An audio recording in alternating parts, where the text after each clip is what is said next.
Why hello there, wizards and warlocks alike. Shams Nelson here from Pen and Blade, and today we're going to talk about Wizard Rock Island, the latest edition in the Pirate Mapbook. But I also wanted to show you guys a little work on Monkey Fool Island, and I posted it a couple days ago, but maybe I'll repost it on Twitter. So if you want to see the finished works, if I ever do any extra work, I usually put it on Twitter. So, as usual, I randomly generated the name Giant Wizard Rock, and I also randomly generated the main inhabitant, which fortuitously enough was a wizard and an elf wizard. So here we've got the Giant Wizard Rock, a statue. The story I came up with for this island is that the wizard used to live here for many years, and he built this arena because the wizard's favorite thing, he's a pretty cruel and evil wizard. His favorite thing was to watch gladitorial fights to the death.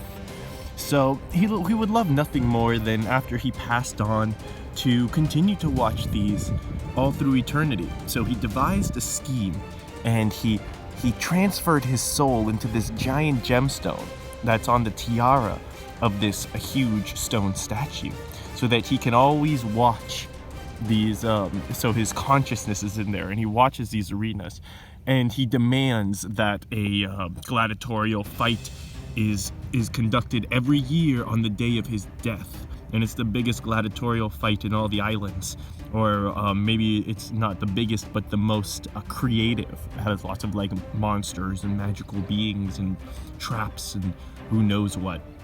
So I also got the idea that this is kind of like a tourist spot almost. Like, now people come, see there's docks on the bottom and the top, and they come and they this is the main tavern, you know. And I was also thinking that, so this was his wizard's tower, and perhaps the spell that he used to transfer his consciousness into the stone created so much energy that it just blew the top right off. And so I was thinking that the bottom part could be a little like a cafe, you know, like an upscale dining establishment for the rich aristocrats who come to watch the gladiatorial matches.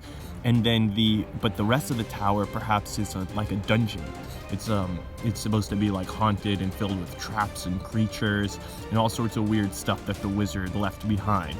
So it's kind of like a forbidden area. So that could be a cool adventure hook, as well as the gladiatorial arena. So I think that's pretty much it. That's my idea for Giant Wizard Rock. And yeah, stay tuned for the next installment of the Pirate Mapbook. So until next time, you guys, peace, God bless, and stay fantastic, everyone.